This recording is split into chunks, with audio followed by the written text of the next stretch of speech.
But what my daughter Jessica didn't know was that the confused old woman she'd been publicly humiliating as a burden had quietly spent 45 years as a real estate attorney, building a property empire worth $6.8 million and the legal.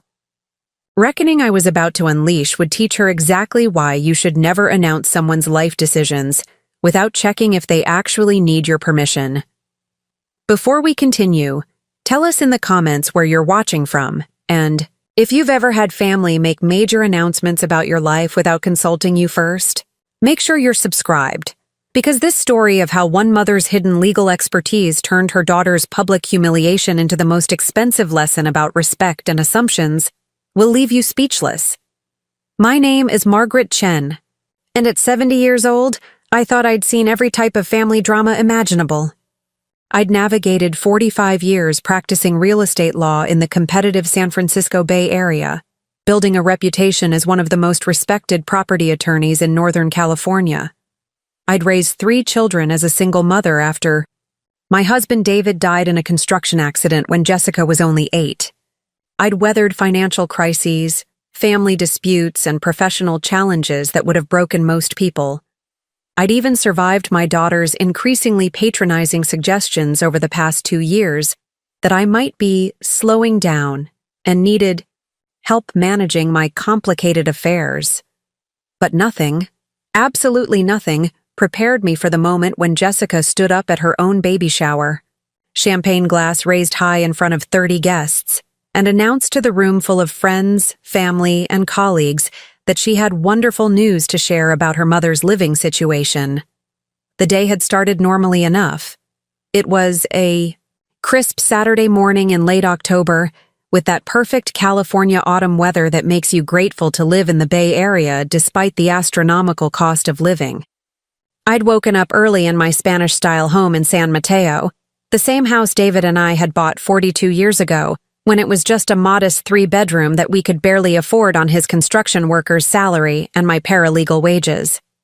Back then, the neighborhood was full of young families like us, people who'd stretched their budgets to buy into what we hoped would be an investment in our children's futures. We'd been right about the investment part. The house was now worth nearly $2.8 million, but we'd never imagined that someday one of those children would try to force me out of it. I'd spent the morning getting ready for Jessica's baby shower, with the kind of care you reserve for special family occasions. I'd chosen my best navy wool dress, the one David always said brought out my eyes, and paired it with the pearl necklace he'd given me for our 10th anniversary. The pearls had been a stretch for our budget back then, but David had insisted that every woman deserved to own something beautiful that would last forever. Someday, he'd said as he fastened the clasp around my neck, you'll be wearing these to our grandchildren's weddings. He'd been gone for 15 years now, taken by a crane accident on a job site that could have been prevented if the construction company had invested in proper safety equipment instead of cutting corners to maximize profits. The wrongful death settlement had been substantial enough to pay off our mortgage and provide for the children's education, but no amount of money could fill the hole David's death had left in our family. In the jewelry box on my dresser, I'd also carefully placed the gift I'd been working on for 3 months, a handmade baby quilt featuring a pattern of California poppies that I'd hand-stitched using techniques my own grandmother had taught me. Each tiny flower had been appliqued with precision, and the quilting pattern had taken weeks to complete. It was the kind of heirloom piece that takes patience, skill, and genuine love to create. I'd been genuinely excited about the baby shower. Jessica's first pregnancy had been a joyful surprise for our entire family, and I was looking forward to celebrating this new chapter in her life.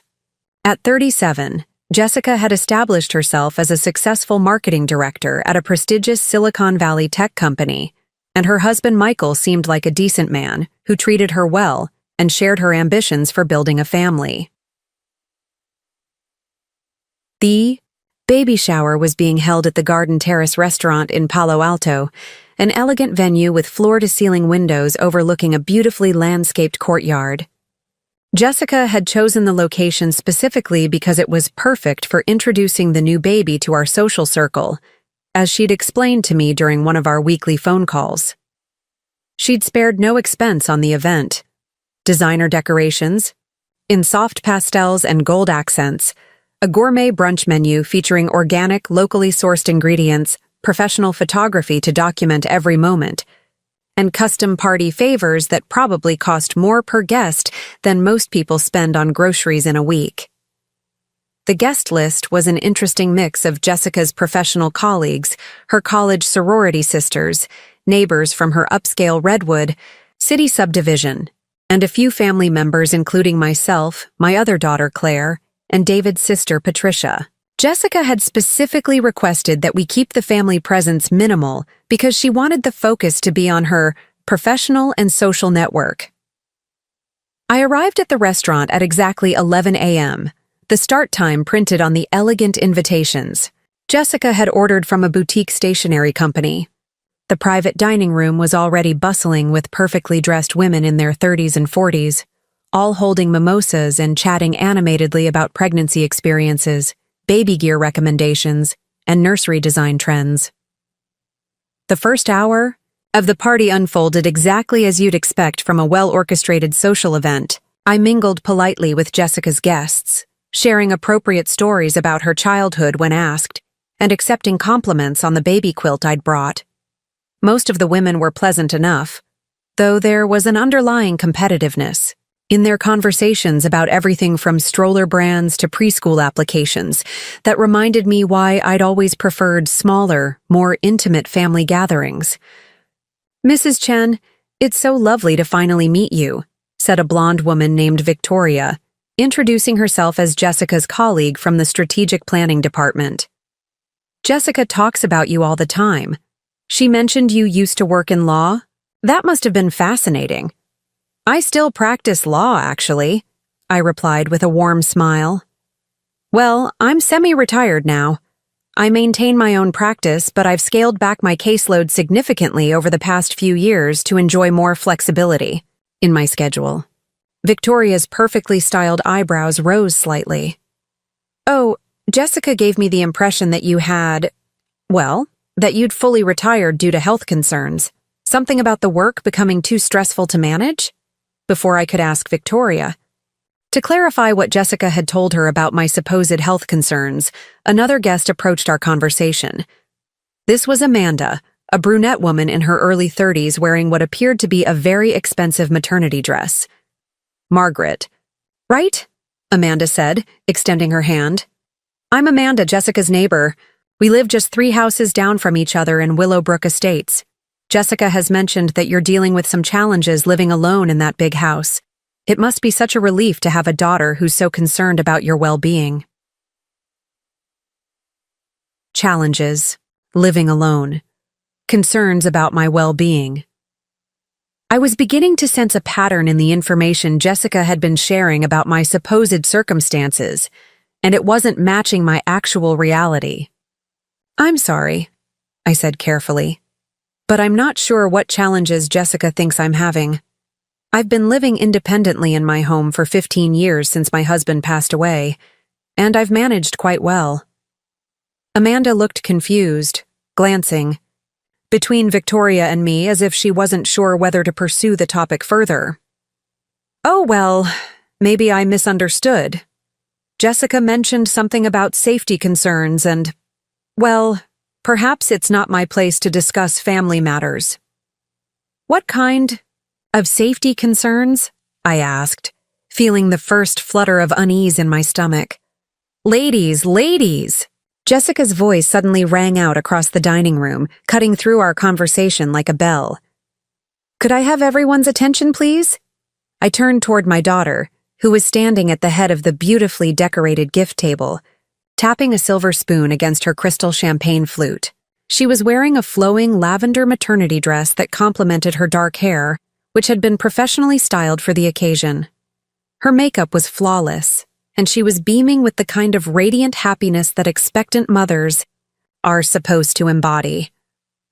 "Thank you all so much for being here today to celebrate this amazing new chapter in Michael's and my life," Jessica began, her voice carrying clearly across the room. "Your presence here means the world to us, and I can't, Wait for all of you to meet baby Chen when he or she arrives in March." The room filled with warm applause and congratulations. I found myself smiling despite my growing confusion about the conversations I'd just had with Victoria and Amanda.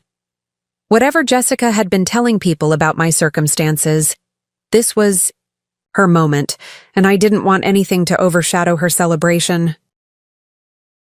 "Now, I have some absolutely wonderful news to share with all of you," Jessica continued, her smile growing even brighter. "And it involves someone very special to me, my mother, Margaret." Every eye in the room turned toward me, and I felt my cheeks warm with the kind of attention that comes from being unexpectedly spotlighted in a group setting. I smiled politely and gave a small wave, assuming Jessica was about to thank me for something, or perhaps mention the baby quilt I'd made. "As many of you know," Jessica went on, "my mother has been living alone in her big house in San Mateo for the past 15 years, ever since my father passed away. And while she's been incredibly independent for someone her age, our entire family has been getting more and more concerned about her safety and well-being as she's gotten older." The pleasant warmth in my cheeks was rapidly being replaced by a cold sensation creeping up my spine. Someone her age, safety, and well-being concerns. Our entire family, though I couldn't recall having any conversations with Jessica or her siblings about concerns regarding my independence. "Mom has been struggling with some memory issues lately," Jessica continued, her voice taking on the sympathetic tone people use when discussing elderly relatives. "And there have been several incidents that have really worried us. She's forgotten to turn off appliances, gotten confused about appointments, and last month she actually got lost driving to the grocery store she's been shopping at for 20 years. I stood frozen in place, champagne glass trembling in my hand, as Jessica continued describing a version of my life that bore no resemblance to reality. I had never forgotten to turn off appliances beyond the normal absent-mindedness that everyone experiences occasionally. I had never missed an appointment due to confusion. My calendar system was more organized than most people half my age, and I had certainly never gotten lost driving to any familiar location. Every single thing Jessica was saying about my supposed cognitive decline was completely fabricated.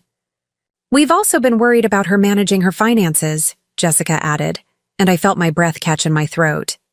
"She's been making some questionable decisions about investments and has fallen for a few phone scams that cost her quite a bit of money.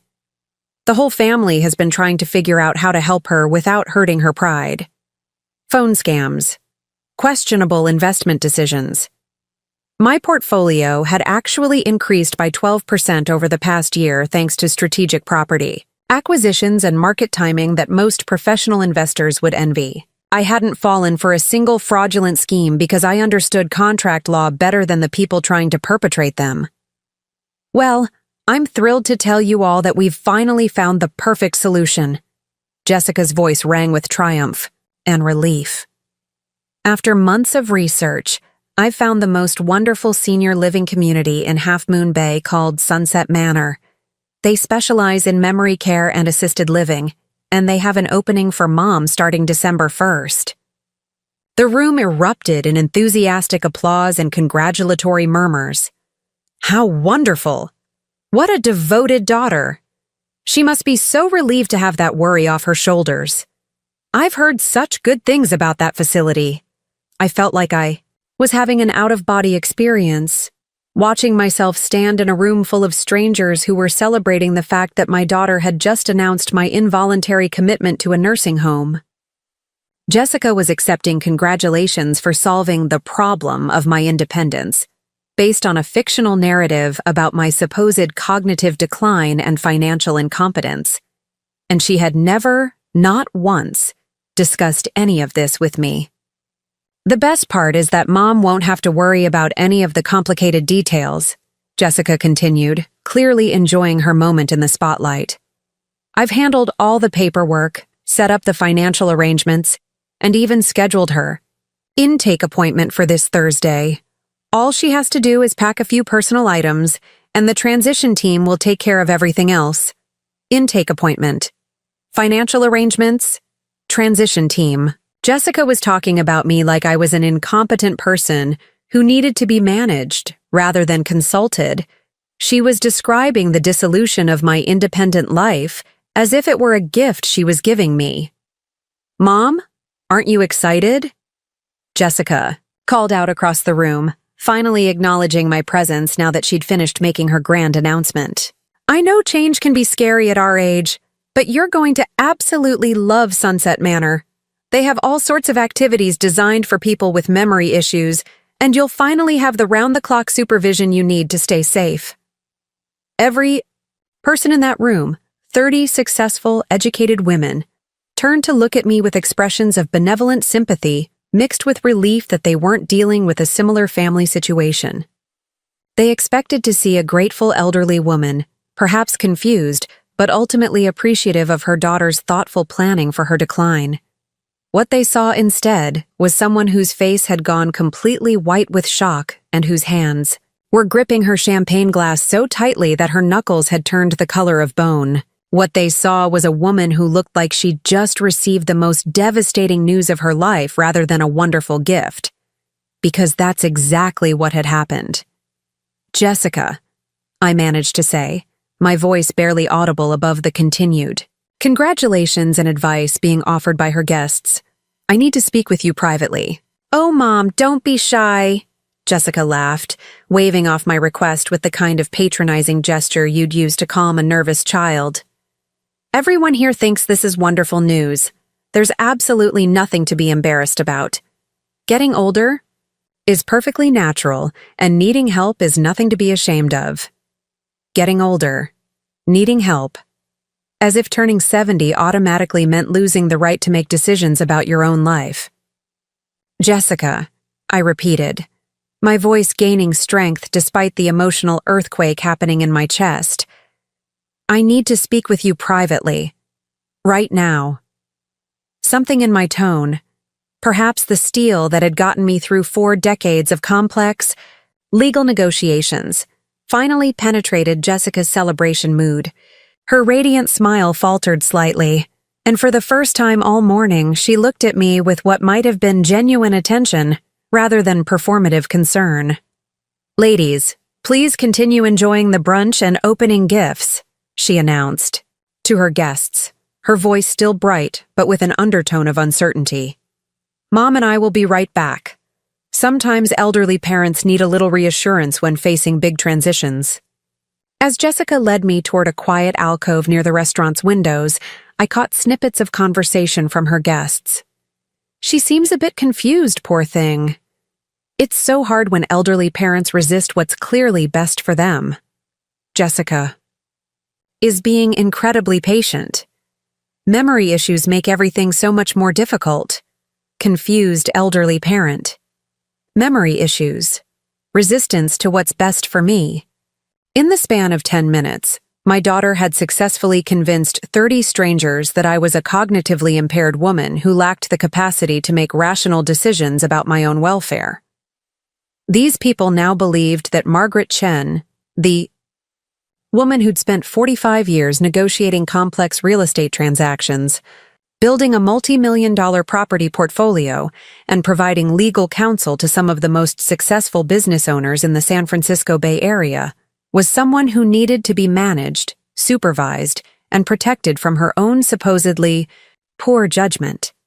But what Jessica didn't know, what she'd never bothered to learn despite 37 years of being my daughter, was that the confused old woman she'd just publicly committed to a nursing home was someone who understood contracts, property law, elder rights, and legal procedures better than most attorneys currently practicing in California. The daughter who thought she could announce major life decisions for her mother without consultation was about to discover exactly what happens when you underestimate someone whose professional life had been built on protecting people's rights and property from exactly this kind of unauthorized interference. Jessica was about to learn that there's a significant legal difference between being someone's daughter and being someone's legal guardian. She was about to find out that making binding commitments about another adult's living arrangements without their knowledge or consent isn't family planning. It's potentially criminal behavior that could result in charges of elder abuse, fraud, and conspiracy. Most importantly, she was about to discover that announcing someone's involuntary institutionalization in front of 30 witnesses might just be the kind of public humiliation that transforms a patient, loving mother into someone who decides that legal consequences are exactly what the situation requires. The phone call to my attorney was going to be very interesting indeed. Jessica guided me toward a small seating area near the restaurant's floor-to-ceiling windows, where 2 plush armchairs were positioned around a small glass table decorated with fresh orchids. The view overlooked the garden terrace's beautifully landscaped courtyard, where autumn sunlight filtered through Japanese maple trees in brilliant shades of red and gold. Under different circumstances, it would have been a peaceful, lovely spot for a private conversation between mother and daughter. But these weren't different circumstances.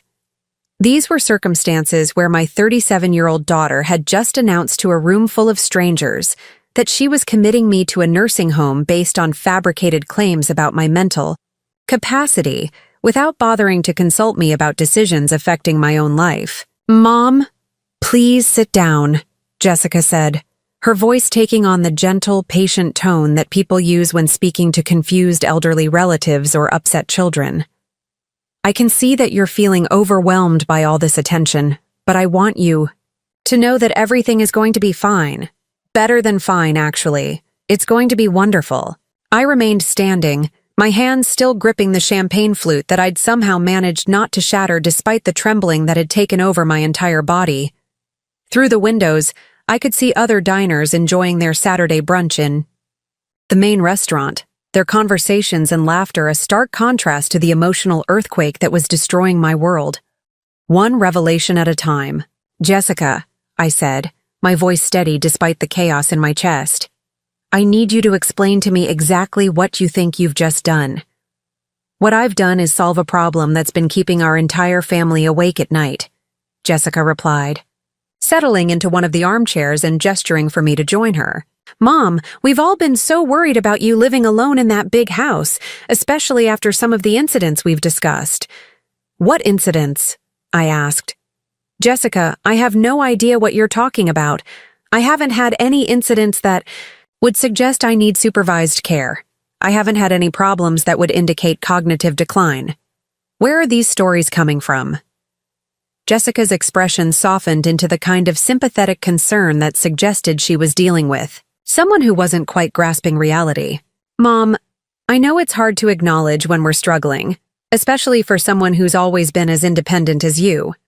But we've all noticed the changes over the past year or two." "What changes, specifically?" "Well, like last month when you called me 3 times in one day asking what time Claire's birthday dinner was, even though we'd discussed it multiple times. Or when you forgot that you'd already paid your electric bill and sent them a second payment. Or when you got confused about which exit to take when driving to my house and ended up 20 minutes late because you couldn't find the street." I stared at my daughter, trying to process what she'd just said. Every single example she'd given was either completely fabricated or a gross distortion of minor, normal occurrences that she'd somehow transformed into evidence of cognitive decline. The birthday dinner incident had never happened. I'd called Jessica once to confirm the restaurant name because I'd wanted to make sure I was dressed appropriately for the venue. The electric bill situation was also fictional. I had a very organized filing system and had never double-paid any utility bill in my life. As for getting lost driving to her house, I'd been exactly 3 minutes late to one dinner because of unexpected traffic on Highway 101, which I'd explained when I arrived. "Jessica, none of those things happened the way you're describing them," I said carefully. "The birthday dinner call was about the restaurant dress code. I've never double-paid a bill, and I was late to your house once because of traffic, not because I was lost." "Mom," Jessica said, her tone becoming even more gentle and concerned. "This is exactly what I'm talking about. You're remembering these situations differently than they actually happened.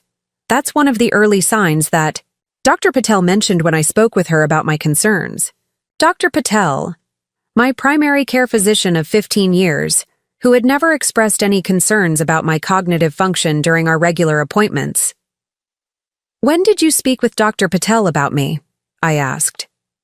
A few months ago, when I went with you to your appointment, remember?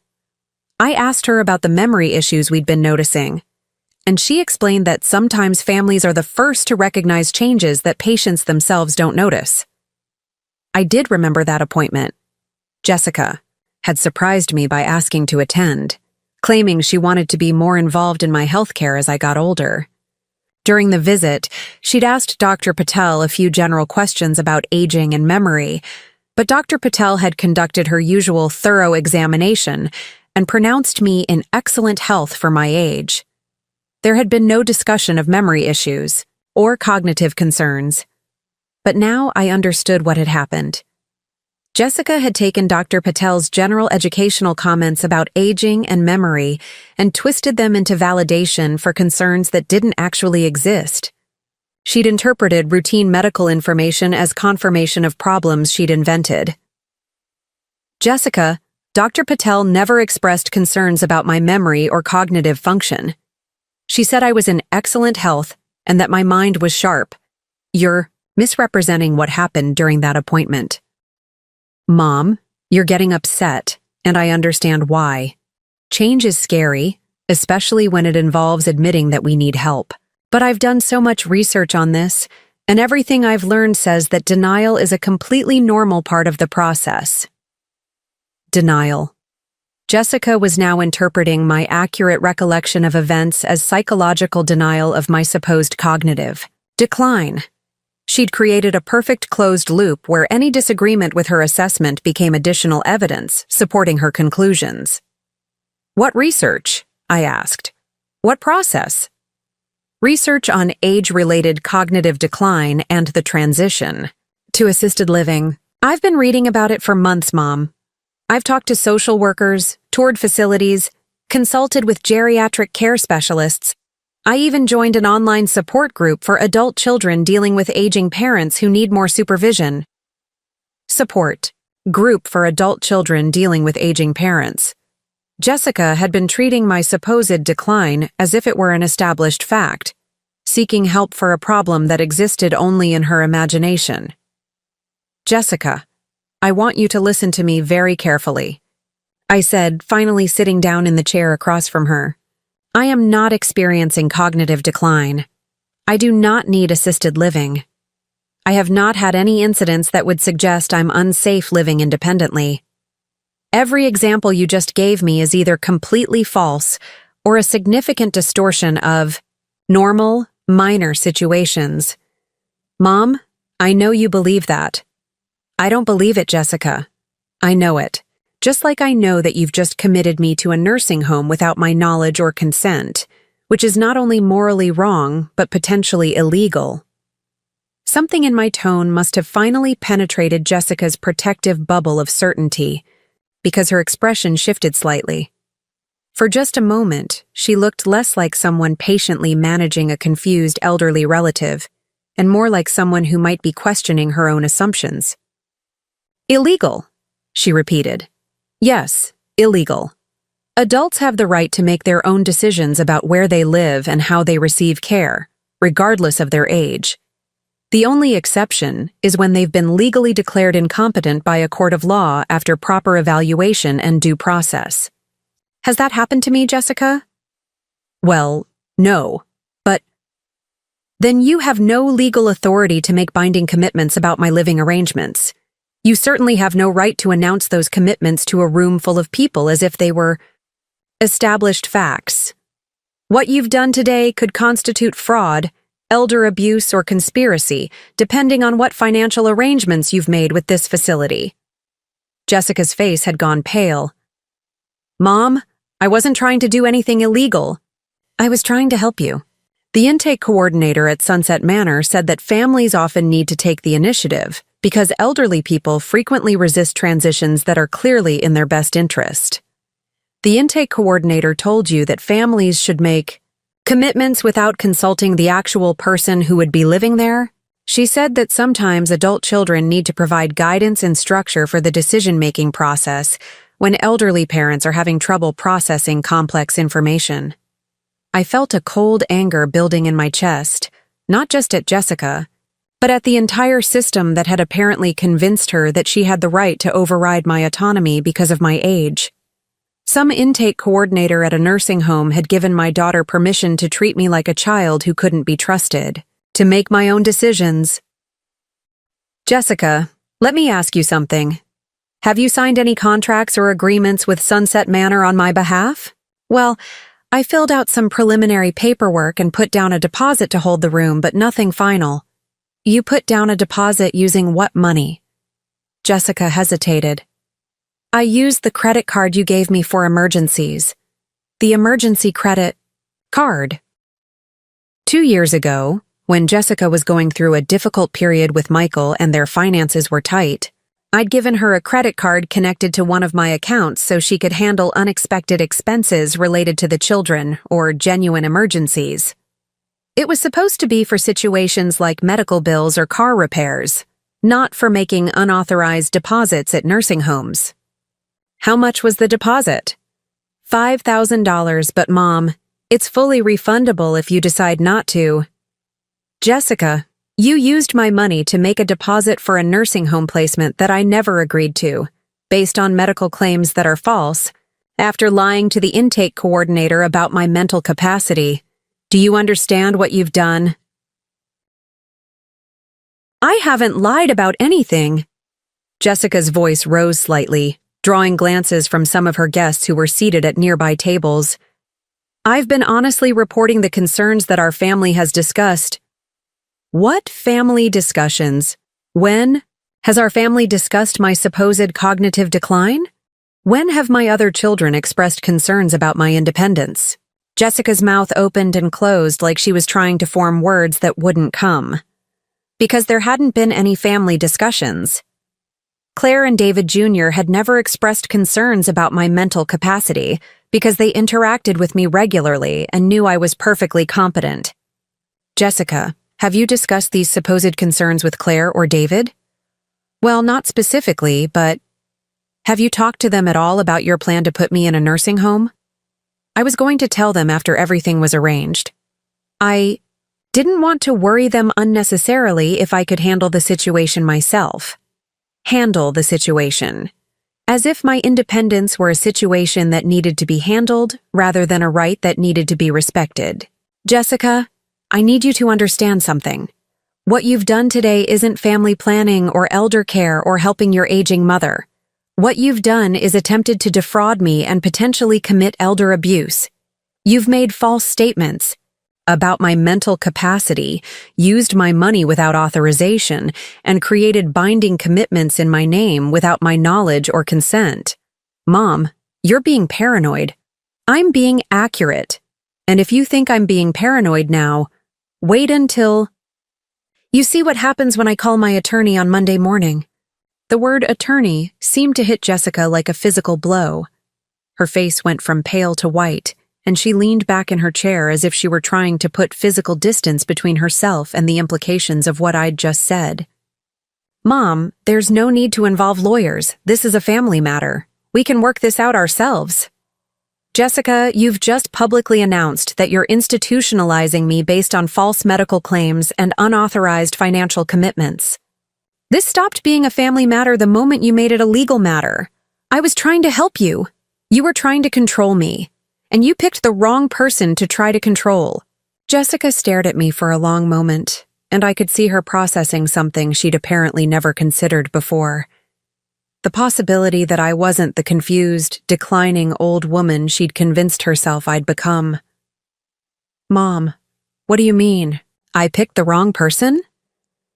It was time for Jessica to start learning exactly who she'd been underestimating for the past 2 years.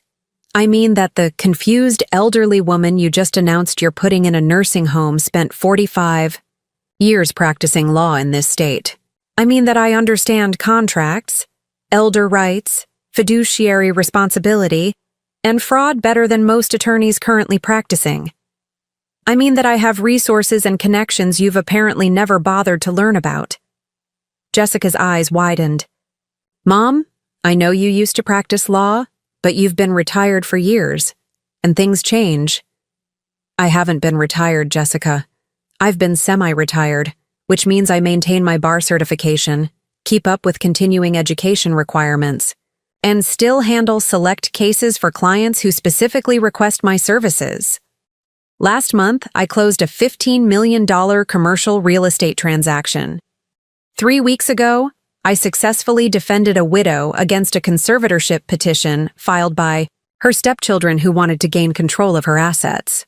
The blood had completely drained from Jessica's face. I didn't know you were still practicing. You didn't know because you never asked. You assumed that because I'm 70 years old, I must be declining and incompetent. You created a narrative about my supposed limitations without bothering to verify whether that narrative matched reality. But the incidents I mentioned are fiction, Jessica. Pure fiction. And when my attorney investigates this situation, that's exactly what we're going to be able to prove. Every phone call you claim I made, every bill you say I confused, every time you assert I was lost or confused, we're going to examine the evidence, and we're going to discover that none of it happened the way you've described. Jessica was now gripping the arms of her chair the way I'd been gripping my champagne glass earlier. The confident daughter who'd been managing her confused mother had been replaced by someone who was beginning to understand that she might have made a catastrophic error in judgment. Mom, if there's been a misunderstanding, there's been no misunderstanding, Jessica. There's been a deliberate campaign to undermine my independence and autonomy. You've systematically presented false information about my mental capacity to medical professionals, social workers, and now 30 people at your baby shower. You've used my money to make unauthorized commitments to a nursing home. You've attempted to make binding decisions about my life without my knowledge or consent. I can cancel the appointment. You can cancel the appointment, return my money, and hope that I decide not to pursue legal action against you. But the damage to my reputation and the violation of my rights can't be undone quite so easily. Jessica began to cry, not the gentle tears of someone who was emotionally moved, but the desperate crying of someone who was beginning to understand the magnitude of her mistake. Mom, I never meant for any of this to hurt you. I honestly thought I was helping. I thought you were struggling and too proud to ask for help. Jessica, even if I had been struggling, which I'm not, what gave you the right to make decisions about my life without consulting me? What made you think that lying about my mental capacity was an appropriate way to help me? I don't know, she whispered. I guess I thought that because I'm your daughter, and because I love you, I had the right to make decisions that I believed were in your best interest. You thought wrong, and now you're going to learn exactly how wrong you were. Through the windows behind Jessica, I could see the other guests at her baby shower continuing their celebration, opening gifts and taking photos and enjoying their elegant brunch. They had no idea that the guest of honor was sitting in an alcove, receiving what might be the most expensive education of her life. What are you going to do? Jessica asked, her voice barely audible. I'm going to call my attorney first thing Monday morning. I'm going to have her investigate every claim you've made about my mental capacity and every financial commitment you've made in my name. I'm going to explore my legal options for protecting myself against future attempts to undermine my autonomy. And I'm going to make sure that you understand the legal and financial consequences of attempting to defraud someone who happens to know more about elder law than you've apparently learned in your 37 years on this planet. Jessica was now crying so hard that other guests were beginning to notice. Through the archway separating our alcove from the main dining room, I could see her friends and colleagues starting to whisper among themselves and glance in our direction. Mom, please. Can't we work this out as a family? Jessica, you made this a legal matter when you used my credit card to make unauthorized commitments and lied about my mental capacity to justify those commitments.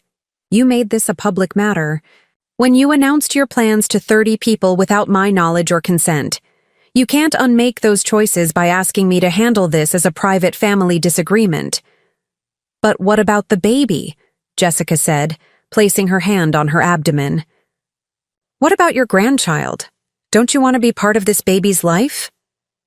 The manipulation was so blatant, so desperate, and so revealing that I felt my anger crystallize into something cold and strategic. She was now trying to use my future grandchild as leverage to avoid the consequences of her actions. Jessica, what I want is for my grandchild to grow up understanding that all people, including elderly people, deserve to be treated with respect and dignity. What I want is for my grandchild to learn that love doesn't give you the right to override someone else's autonomy. What I want is for my grandchild to have a mother who understands the difference between helping someone and controlling them. Mom. And what I definitely want is for my grandchild to never be in a position where someone they trust lies about their mental capacity and tries to institutionalize them without their consent. Jessica stared at me in silence, tears streaming down her face, finally beginning to understand that her actions had consequences beyond anything she'd imagined when she'd started down this path. Now, I continued, standing up from my chair, I'm going to leave your party. You're going to tell your guests that I had a sudden headache and needed to go home to rest. You're going to cancel that intake appointment immediately. You're going to return every penny of my money that you've spent on this nursing home scheme. And then you're going to wait for my attorney to contact you about what happens next. Mom, please don't leave like this. Can't we at least finish talking? We've finished talking, Jessica. Everything else will be handled through proper legal channels. I walked back into the main dining room, where 30 women were still celebrating Jessica's pregnancy and discussing the wonderful news about her mother's transition to assisted living. As I passed the gift table, I picked up the baby quilt I'd spent 3 months creating, folding it carefully and tucking it under my arm. Several guests approached me as I made my way toward the exit. Mrs. Chen, are you feeling all right? Asked Victoria, Jessica's colleague from the strategic planning department. I'm feeling perfectly fine, I replied with a smile. I'm just going home to make some phone calls. Oh, how exciting! Calling to make arrangements for your move to Sunset Manor? No, I said, my smile becoming more genuine.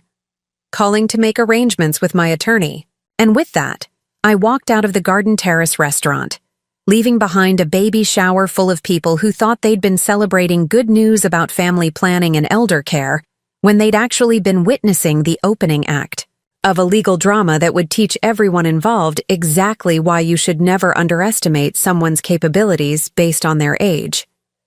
The parking valet brought my car around, a pristine silver Mercedes E-Class that I'd purchased 2 years ago when my previous vehicle needed replacing. It was a practical, reliable luxury car that reflected my financial success without being ostentatious. And it was certainly not the vehicle of someone who needed supervised living arrangements. As I drove home through the winding roads of San Mateo County, I thought about the phone calls I would be making. First to my attorney, Rebecca Martinez, who specialized in elder law and had successfully defended dozens of clients against exactly the kind of attempted financial exploitation Jessica had just attempted. Then to my other children, to make sure they understood what their sister had done and why it could never be allowed to happen again. But mostly, I thought about the moment when Jessica would finally understand that the confused old woman she'd been patronizing and managing was actually someone who could destroy her financially, legally, and professionally with a few well-placed phone calls. The student was about to become the teacher, and the lesson was going to be unforgettable. The drive home from Palo Alto to my house in San Mateo gave me exactly the time I needed to process what had just happened and begin formulating my response. The familiar route along Highway 101, past the rolling hills dotted with California oaks and the sprawling tech campuses that had transformed the South Bay over the past decades, usually provided a calming transition between the different parts of my life. Today, it served as a buffer zone between the shock of discovery and the clarity of action. By the time I pulled into my driveway, I had moved beyond the emotional devastation of Jessica's betrayal and entered the analytical mindset that had served me well throughout 4 decades of complex legal negotiations. This wasn't just a family crisis anymore. It was a case, and I was going to handle it with the same professional competence I'd brought to defending other people's rights and property. My house sat on a quiet, tree-lined street in one of San Mateo's most desirable neighborhoods, a 1960s Spanish-style home that David and I had purchased for $78,000 in 1981. The neighborhood had transformed over the years from solidly middle-class to genuinely affluent, and our modest 3-bedroom home was now worth nearly $2.8 million. Despite being one of the smaller properties on the block, I'd updated and maintained it meticulously over the decades, not because I needed to impress anyone, but because I believed in taking care of valuable assets. This was the house where Jessica thought I was having incidents that demonstrated my declining capacity to live independently. This was the property she'd described to 30 strangers as being too big and dangerous for me to manage on my own. As I walked up the perfectly maintained front walkway, past the garden beds I'd redesigned myself just 6 months ago, I wondered how anyone could look at my home and see evidence of an elderly woman who couldn't take care of herself. The interior was immaculate, organized, and efficiently arranged for comfortable single living. Every system in the house, electrical, plumbing, HVAC, security, had been updated within the past 5 years.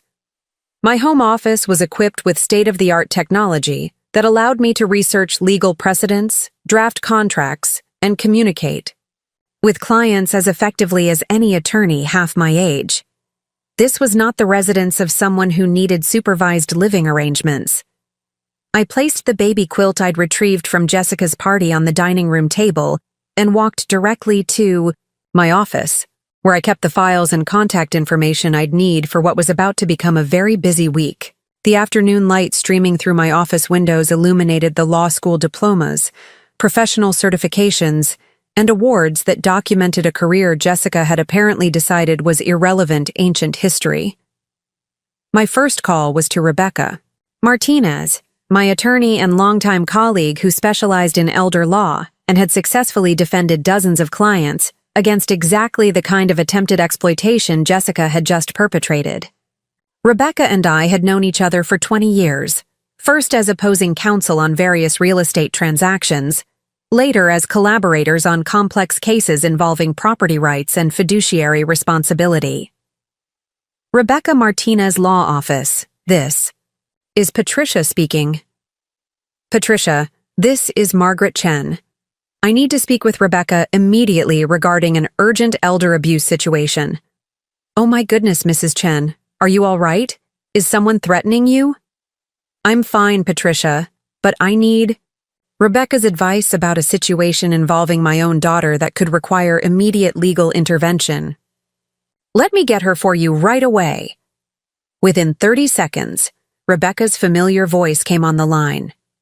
Margaret, what's happening? Patricia said something about elder abuse? Rebecca, I need you to sit down. I'm about to describe a situation that's going to make you very angry on my behalf, and I need you to help me figure out the best way to handle it legally. Over the next 20 minutes, I walked Rebecca through everything that had happened at Jessica's baby shower. The public announcement about my supposed cognitive decline, the false claims about incidents that had never occurred, the unauthorized use of my credit card to make deposits at a nursing home, and the complete lack of consultation about decisions affecting my own life. Rebecca's responses progressed from professional concern to outrage to what I could only describe as prosecutorial excitement. Margaret, this is one of the most clear-cut cases of attempted elder abuse I've encountered in my practice. Your daughter has committed multiple violations of both civil and criminal law. Walk me through the specific charges we could pursue. Elder abuse under California Welfare and Institutions Code 15610, which includes both physical abuse and financial abuse. Financial abuse of an elder, which is a felony when it involves more than $950. Fraud, conspiracy, identity theft if she signed any documents in your name, and potentially conservatorship abuse if she's been making false statements to medical professionals about your mental capacity. I felt a grim satisfaction hearing the legal framework that applied to Jessica's actions. This wasn't just a family disagreement or a misunderstanding about my care needs. This was criminal behavior that could result in serious legal consequences. What's our first step? We need to document everything immediately. I want you to call Sunset Manor right now and find out exactly what your daughter told them about your mental state and what commitments she made in your name. Record that conversation if California's single-party consent law allows it, which it does. Then I want you to contact your bank and get documentation of the credit card charges she made without your authorization. What about the public announcement she made at the baby shower? That's actually one of our strongest pieces of evidence. She made false statements about your mental capacity in front of 30 witnesses, which demonstrates both the systematic nature of her deception and her complete disregard for your dignity and reputation. We'll want to get written statements from some of those witnesses about exactly what she said. Rebecca, I need you to understand something. I don't just want to stop Jessica from pursuing this nursing home plan. I want to make sure this never happens again.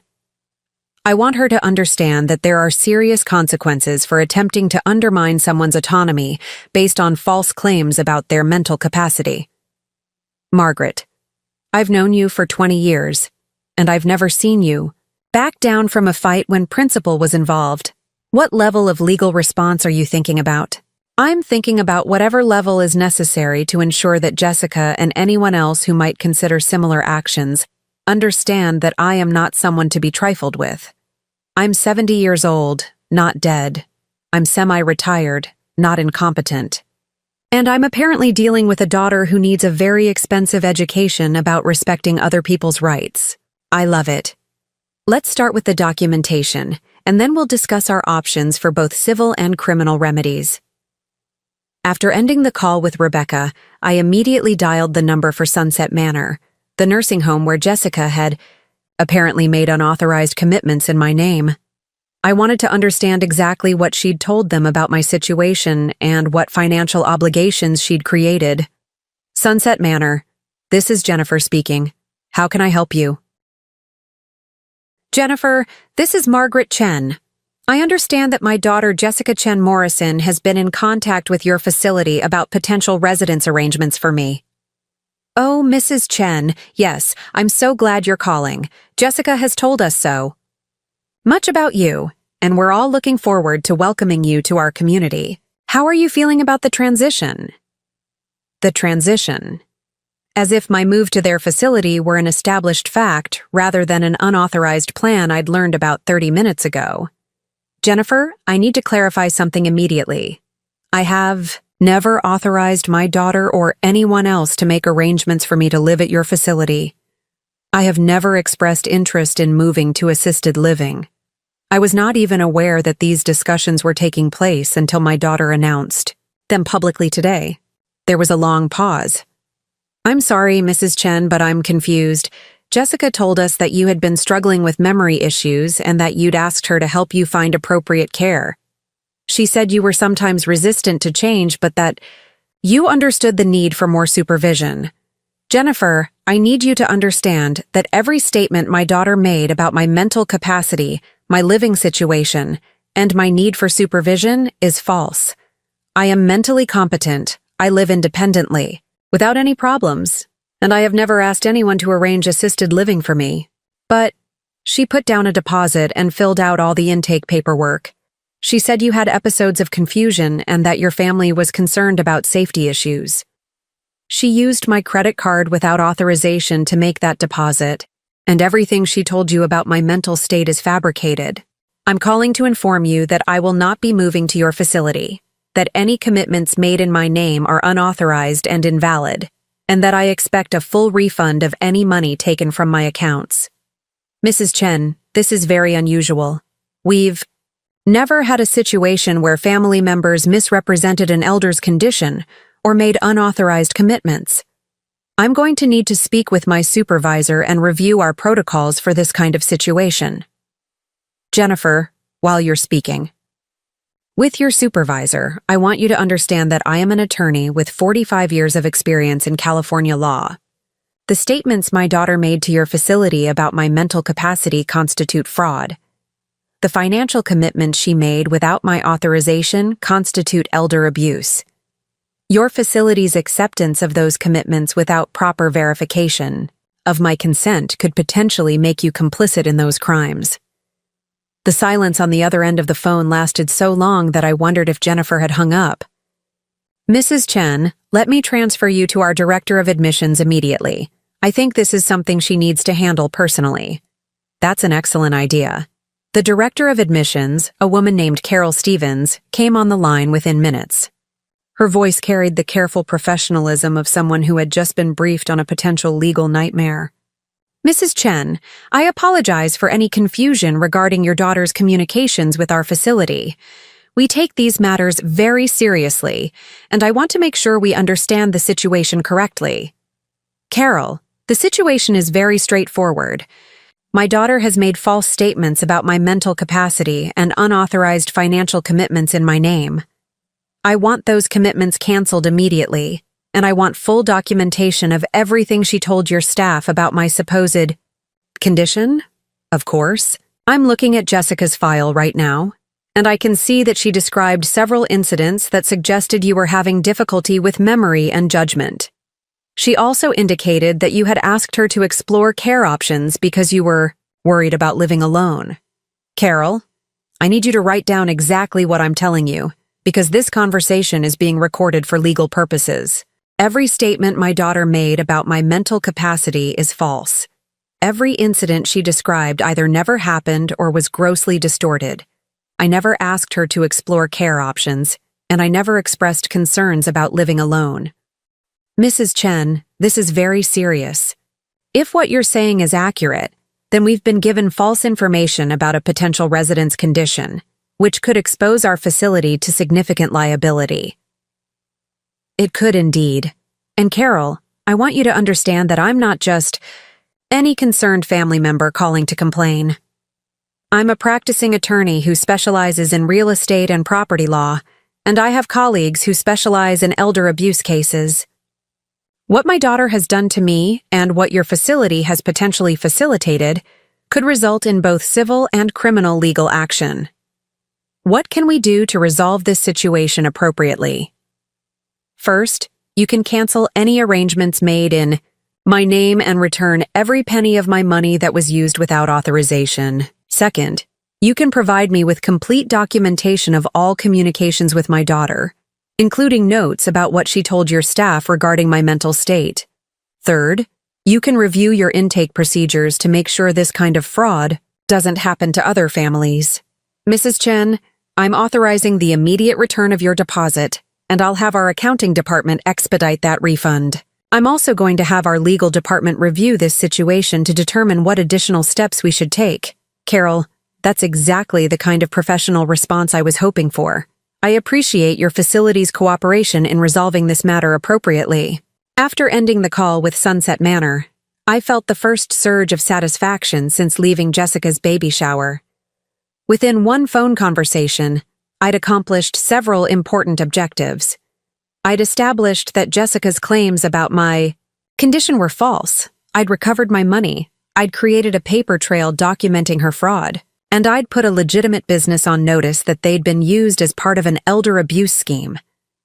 But I was just getting started. My next call was to Bank of America, where I needed to document the unauthorized charges Jessica had made and explore my options for protecting my accounts against future misuse. Bank of America Customer Service, this is Michael. How can I help you today? Michael, this is Margaret Chen. I need to report unauthorized use of a credit card by someone who had legitimate access to the account but exceeded their authorization. I can definitely help you with that, Mrs. Chen.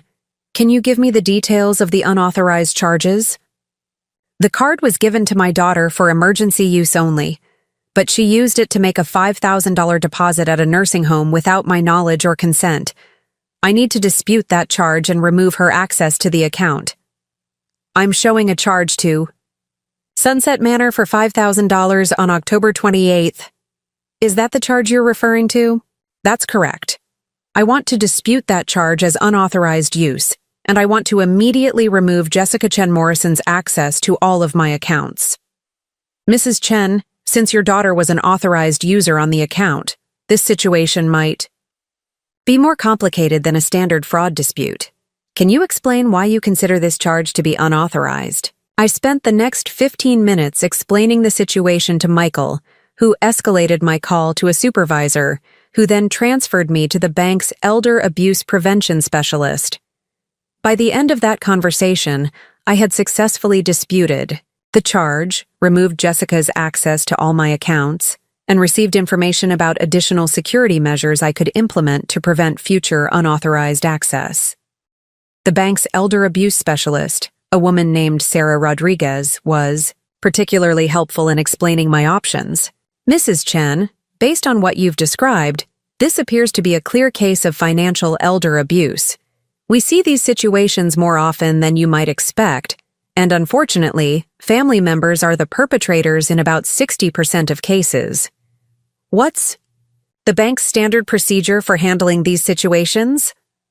We file a report with the appropriate authorities, implement additional security measures on your accounts, and provide documentation to support any legal action you might choose to pursue. We also offer resources for counseling and legal assistance, though it sounds like you have that covered. Sarah, I appreciate the bank's concern, but I want to be clear that I'm not a typical victim of elder abuse. I'm an attorney with extensive experience in handling these kinds of legal matters.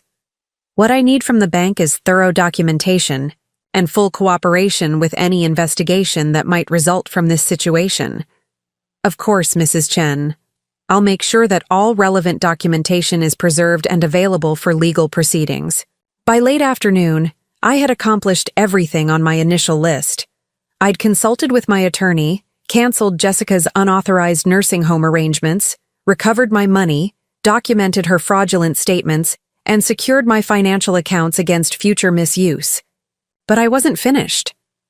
I needed to understand the full scope of what Jessica had been telling people about my supposed decline, and I needed to make sure that the false narrative she'd created was corrected before it caused additional damage to my reputation and relationships. My first call was to Dr. Patel, my primary care physician, to find out exactly what Jessica had discussed with her during my last appointment. Dr. Patel's office. This is Nancy. Nancy, this is Margaret Chen. I need to speak with Dr. Patel about some concerns regarding my last appointment when my daughter accompanied me. Oh, hello, Mrs. Chen. Let me check if Dr. Patel is available to speak with you. Dr. Patel came on the line within a few minutes, her voice warm with the familiarity of our 15-year doctor-patient relationship. Margaret, how are you feeling? Is everything all right? Dr. Patel, I'm calling because I've discovered that my daughter has been misrepresenting our conversations during my last appointment. She's been telling people that you expressed concerns about my memory and cognitive function. I need to know exactly what was discussed and what you actually told her. Margaret, I'm confused. I never expressed any concerns about your cognitive function. During your last appointment, your daughter asked some general questions about aging and memory, and I provided educational information about normal aging processes. But I specifically noted in your chart that your mental acuity was excellent and that you showed no signs of cognitive decline. Dr. Patel, my daughter has been using your supposed concerns about my mental capacity to justify putting me in a nursing home without my consent. She announced at a public event today that you had validated her concerns about my memory issues. Margaret, that's completely false. You are one of my most mentally sharp patients regardless of age. I would never suggest that you need supervised care or assisted living. If your daughter is claiming that I expressed such concerns, she is seriously misrepresenting our conversation.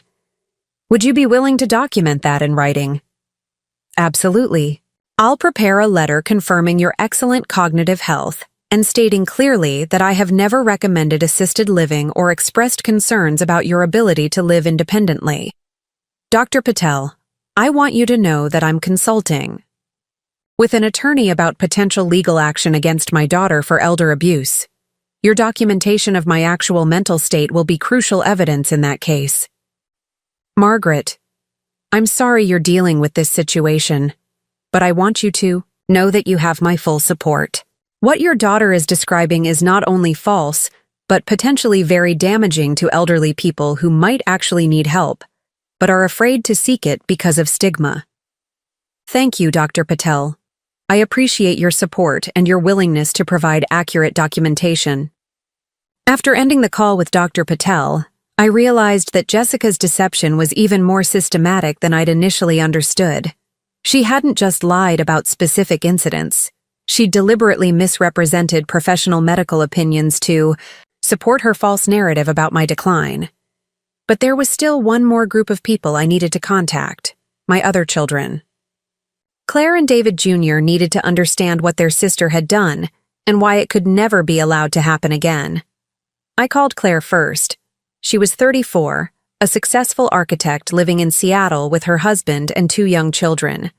Claire had always been the most emotionally mature of my 3 children, and I knew she would understand the seriousness of Jessica's actions. Mom, hi. How was Jessica's baby shower? I'm sorry I couldn't make it down for the event. Claire, I need to tell you about something very serious that happened today, and I need you to listen carefully. I spent the next 20 minutes describing Jessica's public announcement, her false claims about my mental capacity, and the unauthorized financial commitments she'd made in my name. Claire's responses progressed from confusion to shock to anger. Mom, that's insane. Jessica actually told a room full of people that you were moving to a nursing home without even discussing it with you first? She did, and she's been telling people for months that I'm having memory problems and cognitive decline, none of which is true. Mom, I talk to you every week. You're sharper than most people half your age. How could Jessica possibly think you need supervised care? Claire, I don't think Jessica believes I need supervised care. I think Jessica wants me in supervised care because it would make her life more convenient. She wouldn't have to worry about my independence or my opinions about her choices. Mom, what are you going to do? I'm consulting with an attorney about potential legal action. What Jessica has done constitutes elder abuse under California law, and there need to be consequences for her actions. Do you want me to talk to her? No. Claire, this is beyond the point where family conversations are going to resolve anything. Jessica used my money without authorization and made false statements about my mental capacity to justify putting me in a nursing home. That's criminal behavior, and it needs to be handled through legal channels. Mom, I support whatever decision you make. What Jessica did is wrong, and if legal action is what it takes to make sure it doesn't happen again, then that's what needs to happen. My conversation with David Jr. followed a similar pattern, though his response was even more forceful than Claire's.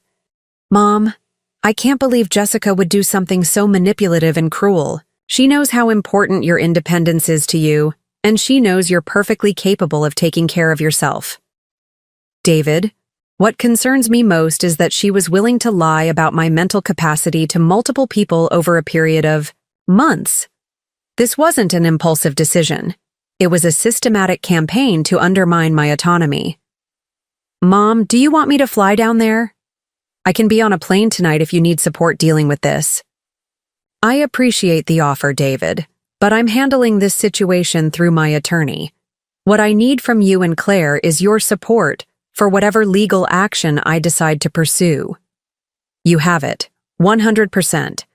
By evening, I had spoken with my attorney, the nursing home, my bank, my doctor, and both of my other children. I had documented Jessica's fraud, recovered my money, secured my accounts, obtained medical verification of my mental competence, and ensured that my family understood the seriousness of the situation.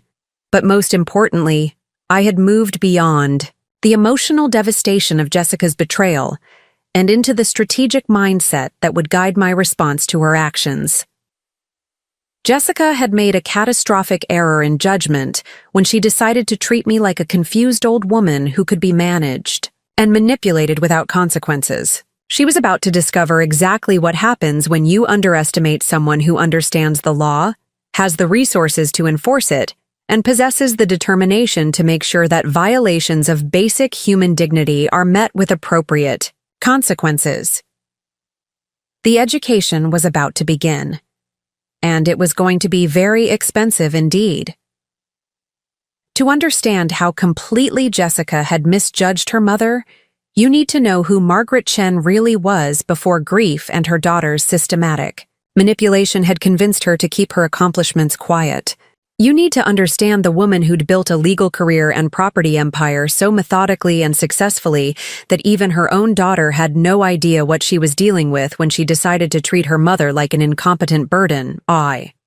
Story didn't begin at 70 as a widowed retiree supposedly struggling with cognitive decline. It began at 25 as Margaret Wong, a young woman with a law degree from UC Berkeley, and fierce determination to succeed in a profession that wasn't particularly welcoming to women, especially Asian American women, in 1978. The Margaret that Jessica had never bothered to understand was someone who'd learned to be resilient not by choice, but by necessity. When I graduated from law school, there were exactly 3 women in my class of 120 students, and I was the only one who wasn't from a wealthy family with connections in the legal profession. I found my first job through persistence and competence, rather than networking and privilege. Miss Wong, Harold Steinberg had said during my interview at Steinberg & Associates, one of San Francisco's most respected real estate law firms, "I'll be honest with you, we've never hired a woman attorney before, and we certainly haven't hired any Oriental lawyers. But your academic record is exceptional, and Professor Martinez at Berkeley says you have the best understanding of property law she's seen in 20 years of teaching." Professor Martinez had been right. I did understand property law with an intuitive clarity that surprised even me. While other students struggled with the complexities of zoning regulations, easement rights, and commercial real estate transactions, I found the logic of property ownership and transfer as natural as breathing. Real estate law wasn't just academic theory to me. It was the foundation upon which people built their lives, their security, and their dreams. "Mr. Steinberg," I'd replied, "I'm not asking you to hire me because I'm a woman or despite being a woman. I'm asking you to hire me because I'm better at real estate law than anyone else you're likely to interview." It was a bold statement for a 25-year-old recent graduate to make to one of the most established attorneys in Northern California. It was also completely accurate. Harold Steinberg gave me a chance, starting me as a junior associate handling routine title searches and basic property transfers. But within 6 months, I was researching complex zoning disputes and drafting purchase agreements for million-dollar commercial transactions. Within a year, I was accompanying senior partners to client meetings and taking the lead on cases that other associates couldn't handle. "Wong," Harold said during my first annual review, "I've been practicing real estate law for 30 years, and I've never seen a natural instinct for property rights like yours. You understand how all the pieces fit together: zoning, financing, environmental regulations, tax implications, in a way that most attorneys never develop even after decades of practice." "Thank you, Mr. Steinberg. I love this work. Every property transaction is like solving a puzzle where all the pieces have to align perfectly for the deal to close successfully." "Well, keep solving puzzles like that, and you're going to have a very successful career." Harold was right about my career prospects, but he couldn't have predicted how my personal life would intersect with my professional success in ways that would shape the next 5 decades. I met David Chen in 1980 when I was representing a construction company in a complex development deal, and he was the project foreman responsible for ensuring that the buildings were constructed according to the specifications in our contracts. David was intelligent, hardworking, and possessed the kind of practical competence that perfectly complemented my theoretical knowledge of property law. "Miss Wong," David had said after one of our project meetings, I hope this isn't inappropriate, but I wanted to tell you that watching you negotiate that zoning variance was the most impressive thing I've seen in 10 years of construction work. You knew more about building codes than most of the engineers on this project. Thank you, Mr. Chen. I believe in understanding every aspect of the properties I represent, including the practical requirements for developing them successfully. Would you be interested in discussing property development over dinner sometime? I have some ideas about small residential projects that might benefit from your legal expertise. That dinner led to a business partnership that evolved into a romantic relationship that evolved into a marriage that would last 38 years. David understood construction and project management. I understood legal requirements and financial structuring. Together, we began investing in small residential properties that we could renovate and rent while building equity for our future. Our first investment property was a modest duplex in Redwood City that we purchased in 1982 for $95,000. David handled the renovations, updating the kitchens, improving the electrical systems, landscaping the yard, while I navigated the legal requirements for rental property ownership and tax optimization. Within 2 years, the property was worth $140,000 and generating rental income that covered our mortgage payments plus a small profit. Margaret, David said as we reviewed our first year's financial statements, if we can do this with one property, imagine what we could accomplish with 5 or 10 properties over the next decade. David, real estate investment isn't just about buying properties and hoping they appreciate. It's about understanding market trends, location dynamics, demographic shifts, and economic cycles. If we're going to build a portfolio, we need to be strategic about it. What kind of strategy are you thinking about? I'm thinking about focusing on specific geographic areas where we can become experts in local zoning laws, development potential, and neighborhood trends. I'm thinking about building relationships with contractors, property managers, and real estate agents who can help us identify opportunities before they become widely available. And I'm thinking about structuring our investments to maximize tax advantages while minimizing risk exposure. That conversation was the beginning of what would become a systematic approach to wealth building that combined David's practical construction knowledge with my legal and financial expertise. Over the next 15 years, while I built my reputation as one of the Bay Area's most skilled real estate attorneys, we quietly assembled a portfolio of rental properties that generated increasing income and equity.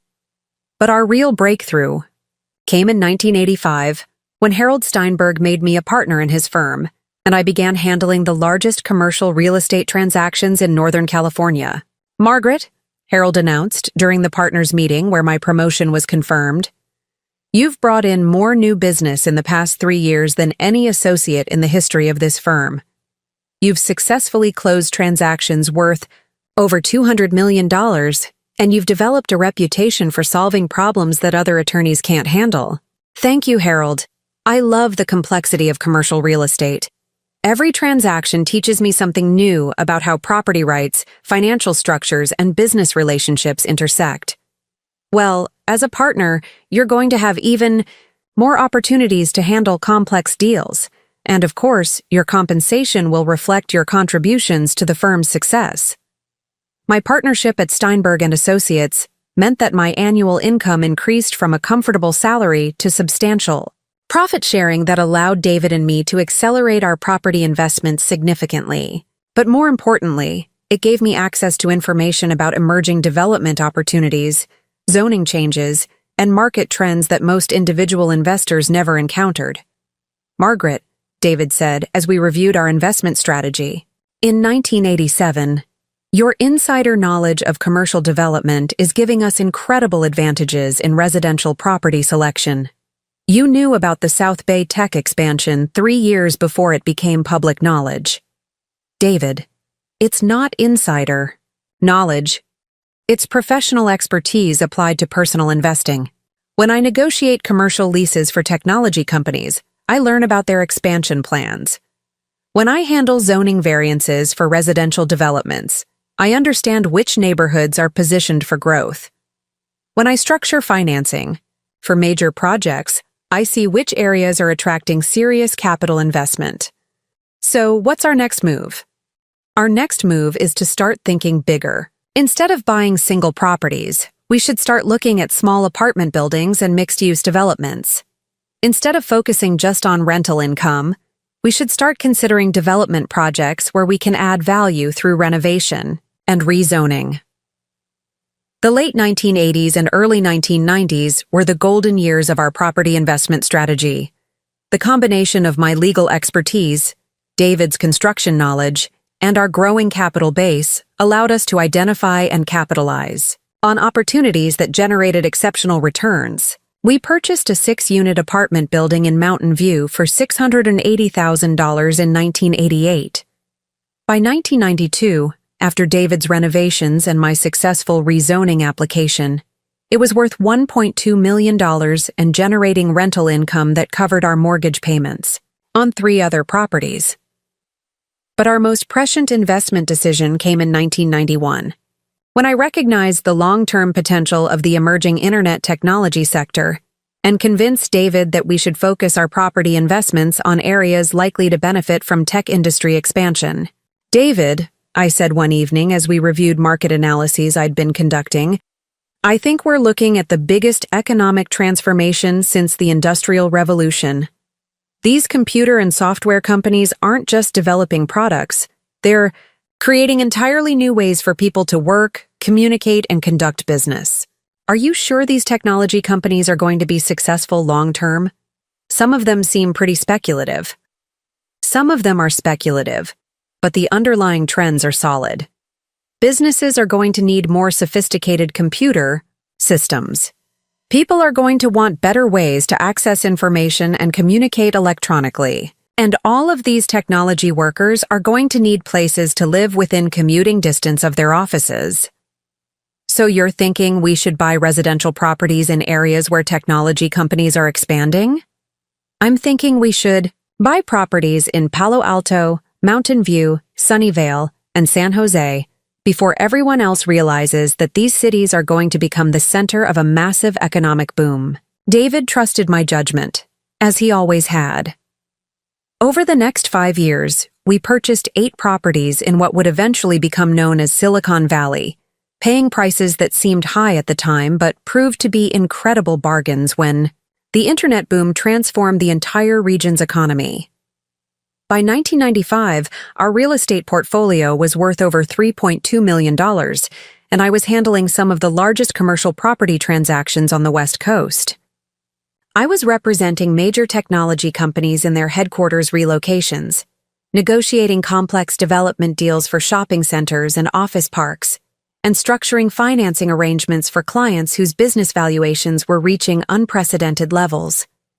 "Margaret," said James Patterson, the CEO of a software company whose headquarters relocation I'd just negotiated, "you've saved us at least $2 million on this transaction through the zoning variances and tax incentives you structured. How did you know about municipal programs that even our accounting firm hadn't heard of?" "James, I make it my business to understand every legal mechanism that can benefit my clients' property transactions.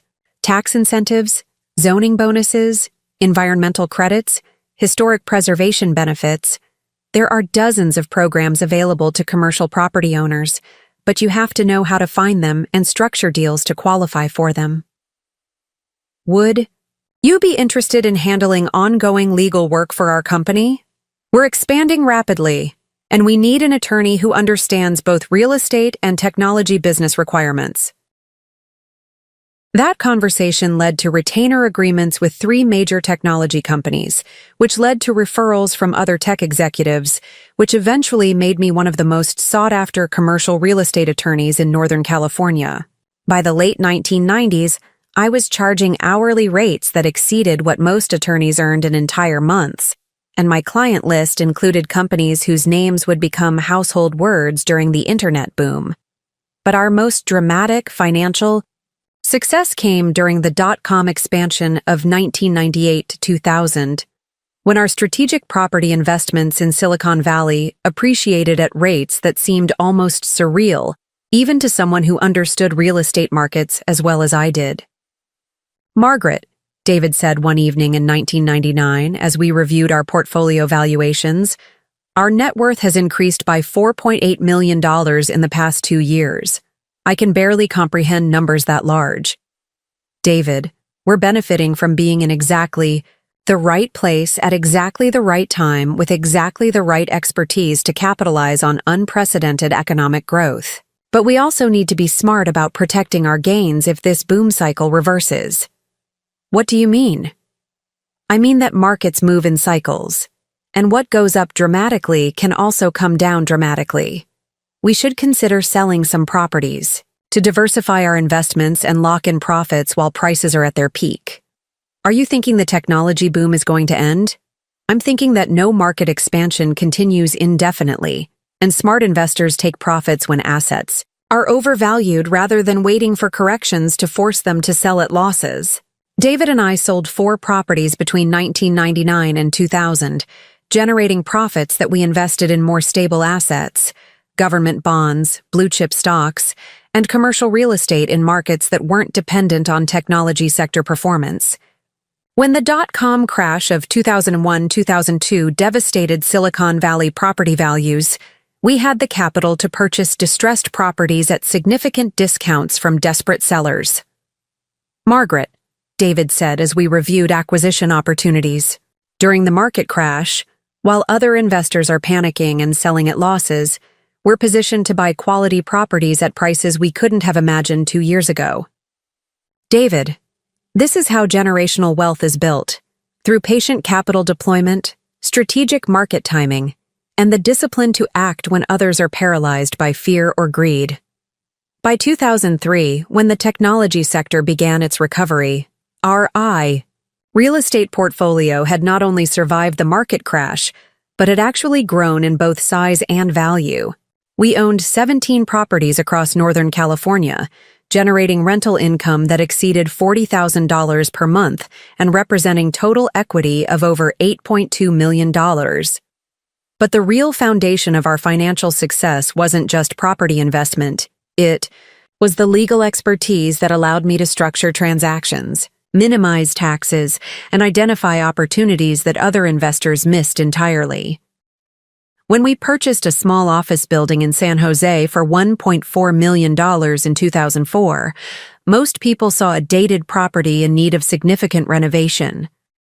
I saw an opportunity to capitalize on historic preservation tax credits, energy efficiency incentives, and zoning bonuses that would reduce our acquisition costs by $300,000 while increasing the property's long-term value. Mrs. Chen, said the city planning official who approved our renovation permits, this is one of the most sophisticated redevelopment applications we've processed. You've identified funding sources and regulatory advantages that most commercial fee developers never discover. Thank you. I believe in understanding every aspect of the regulatory environment that affects property ownership and development. When we sold that property 5 years later for $3.1 million, the transaction generated not only substantial capital gains, but also provided us with tax advantages that offset income from our other properties. Every aspect of the deal, from acquisition financing to renovation planning to sales structuring, had been optimized to maximize financial benefits while minimizing risk exposure. Jessica was born in 1985, during the early years of our property investment strategy, and she grew up watching her parents build wealth through disciplined decision-making, strategic planning, and systematic execution of long-term financial goals. She saw us living modestly, despite our growing assets, choosing to reinvest profits rather than spend on luxury purchases that would impress other people. Or at least, I thought she was watching and learning. What I didn't realize was that Jessica was developing completely different attitudes about money, success, and family relationships. Attitudes that would eventually put her in direct conflict with the values David and I had spent decades living by. When Jessica was young, she saw our careful budgeting and conservative lifestyle and assumed we were struggling financially, like many of her friends' families. We lived in the same house we'd purchased in 1981, drove reliable but not luxurious cars, and took family vacations that emphasized education and experience rather than expensive resorts or exclusive destinations. Mom, why don't we live in a bigger house like the Washingtons?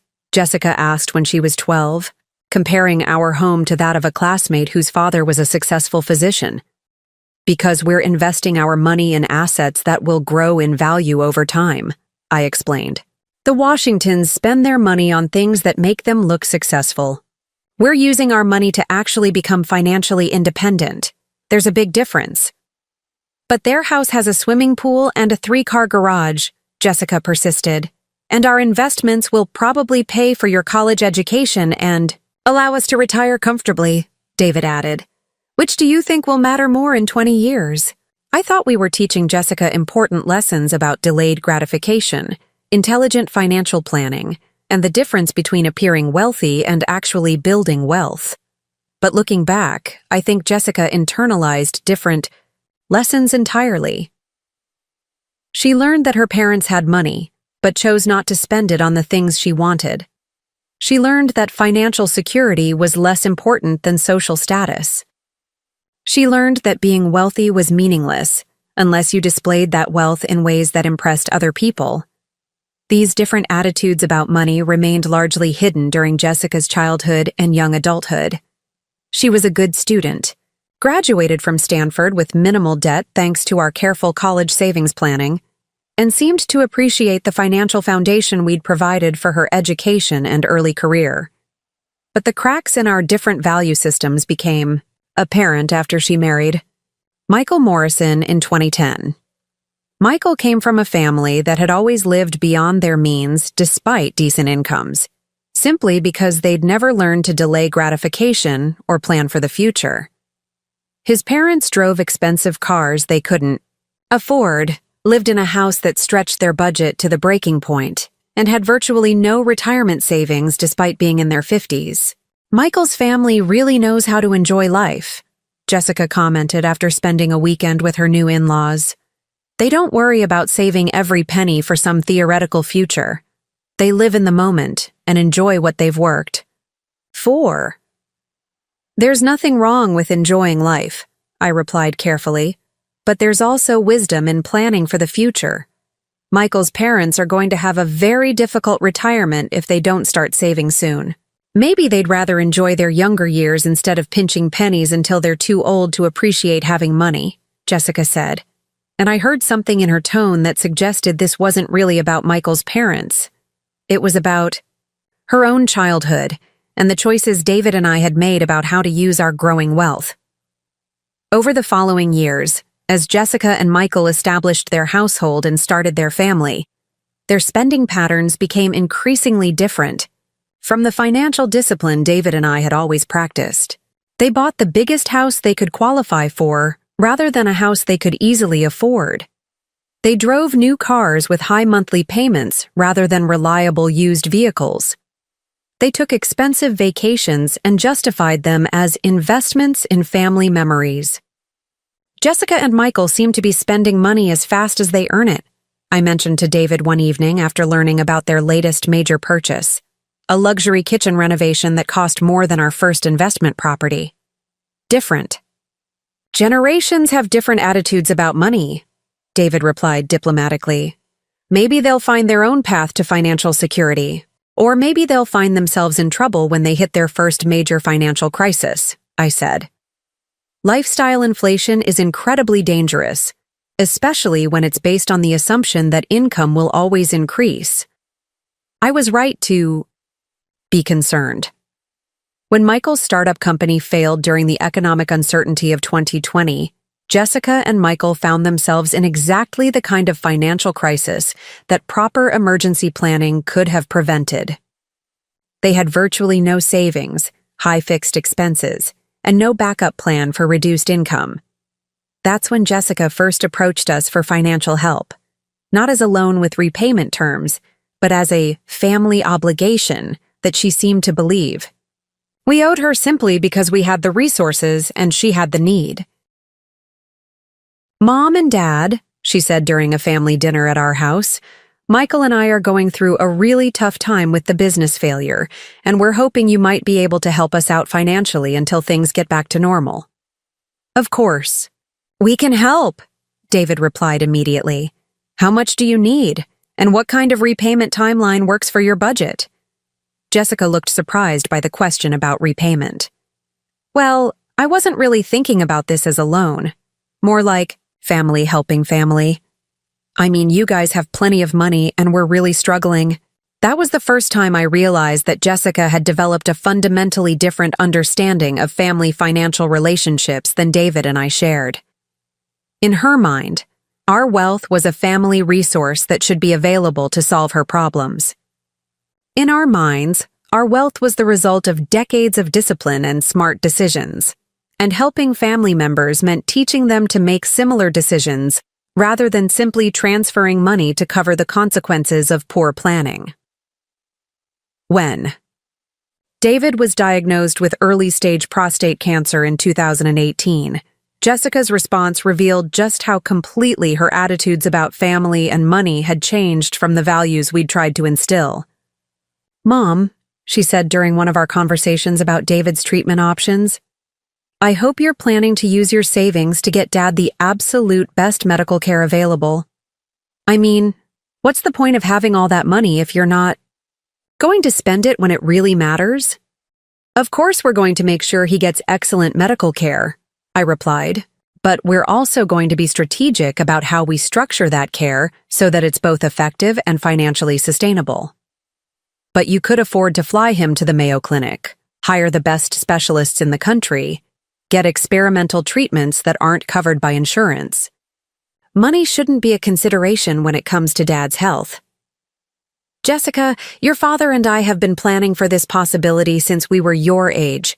The goal isn't to spend every dollar we have on medical care, it's to ensure that he gets excellent treatment while also preserving enough resources for me to maintain my independence and dignity for whatever years I have left." That conversation revealed how little Jessica understood about the relationship between money and independence, between financial planning and personal dignity. She saw our wealth as something to be spent when circumstances seemed to justify spending it. We saw our wealth as something that gave us choices and control over our lives, which meant being strategic about when and how we used financial resources. David's cancer treatment was successful, but his experience with the medical system made us both more aware of how important it was to maintain our independence and decision-making authority as we aged. We updated our estate planning documents, established healthcare directives, and created legal protections to ensure that our assets would be used according to our wishes rather than someone else's assumptions about what was best for us. When David died peacefully in his sleep in 2020, not from cancer, but from the heart attack that ultimately claimed him at 78, Jessica's response to my grief revealed how completely she'd forgotten the values we'd tried to teach her about family relationships and mutual respect. Instead of supporting my decision to grieve and adjust to widowhood at my own pace, Jessica immediately began treating me like a problem to be managed rather than a person to be comforted. She started making suggestions about simplifying my life, reducing my responsibilities, and accepting help with tasks I'd been managing independently for decades.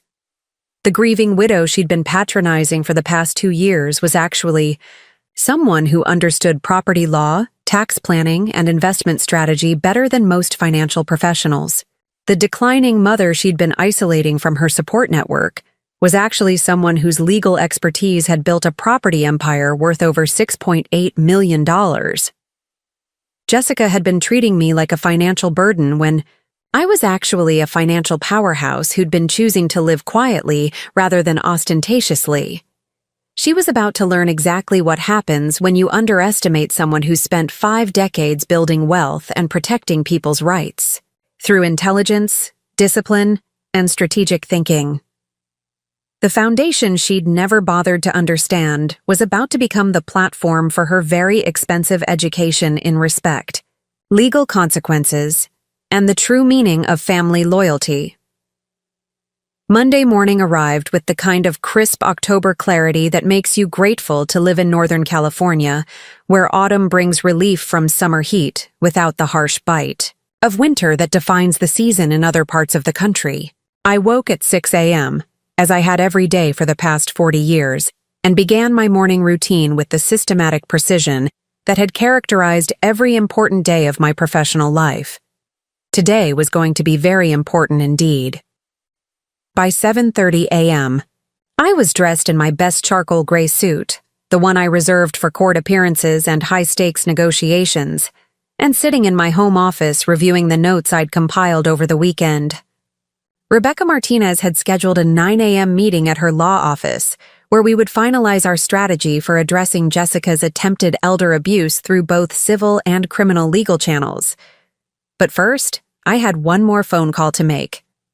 Steinberg, Martinez and Associates. This is Patricia. Patricia, this is Margaret Chen. I need to speak with Harold immediately about a personal legal matter that requires the firm's expertise. Harold Steinberg was now 81 years old and officially retired, but he maintained an office at the firm and still consulted on complex cases that required his particular combination of legal knowledge and strategic thinking. More importantly, he was one of the few people who fully understood both my professional capabilities and my financial resources. Margaret, my dear. Harold's familiar voice came on the line within minutes.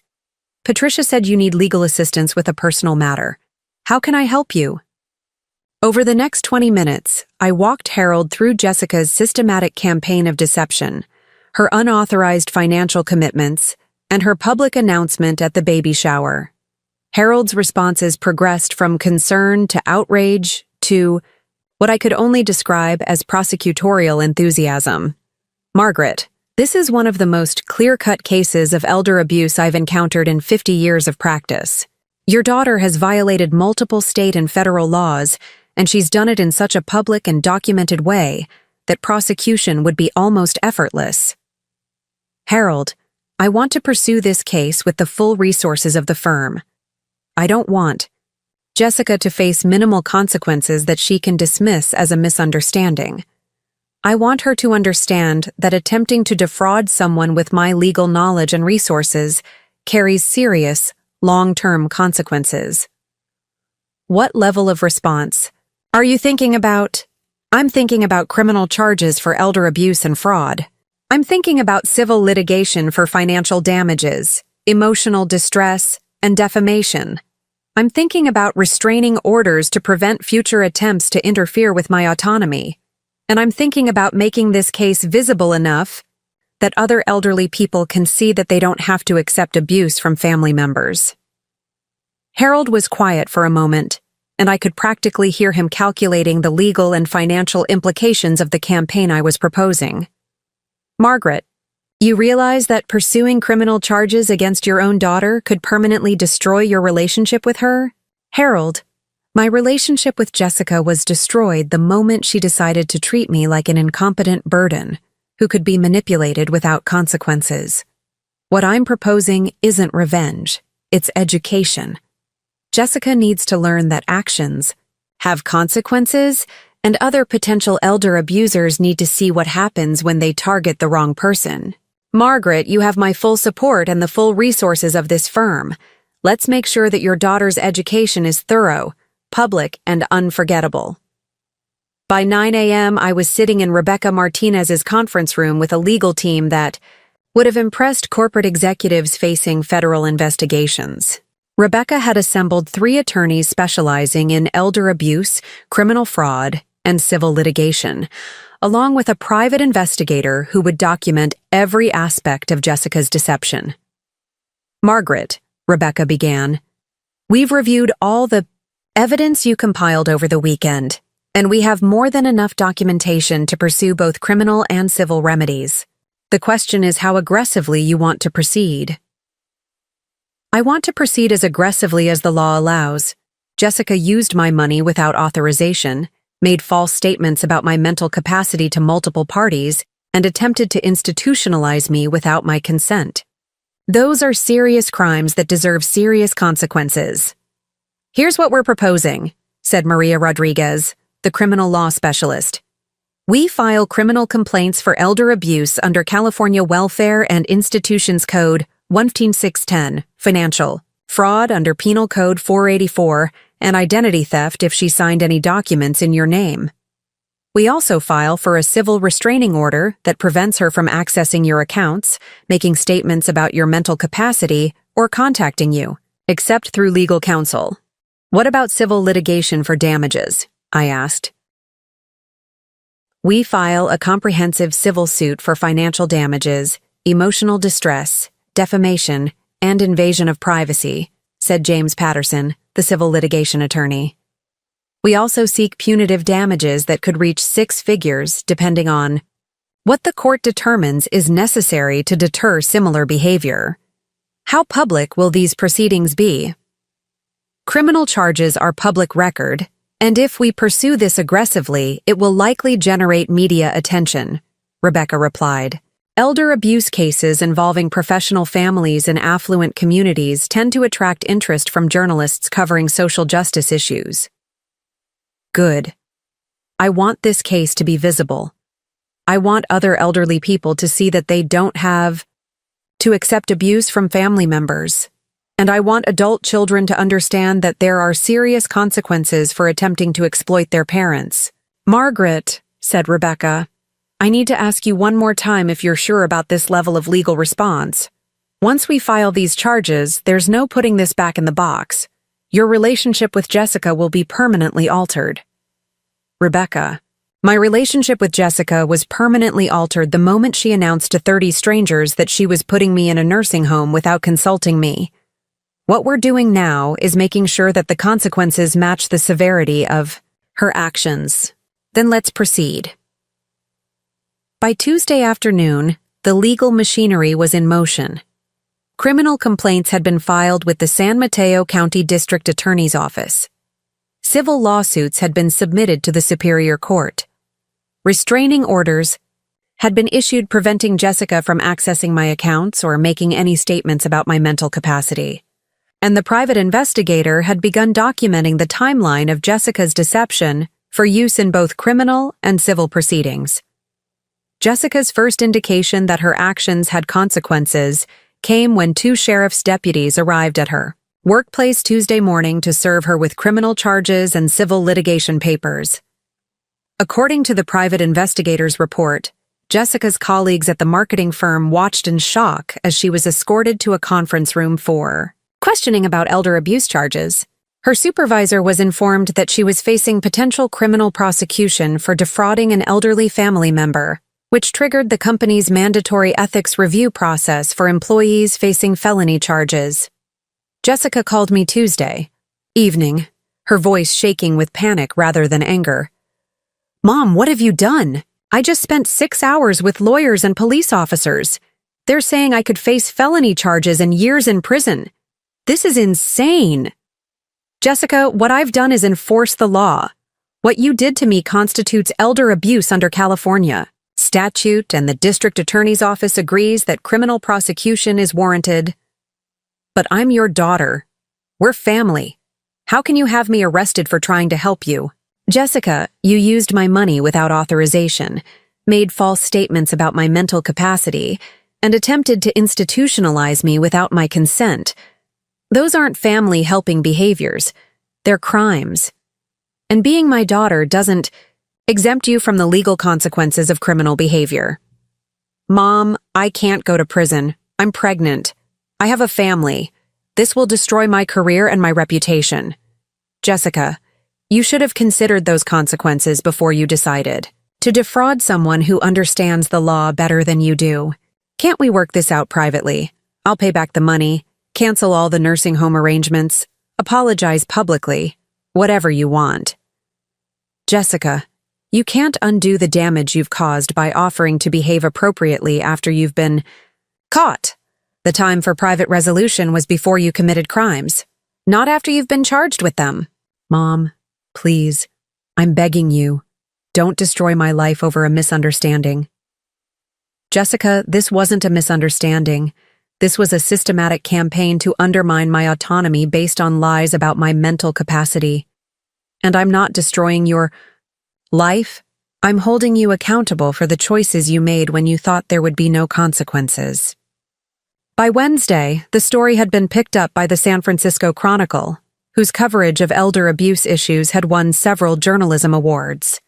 The headline read, "Prominent Bay Area attorney charges daughter with elder abuse after nursing. Home scheme."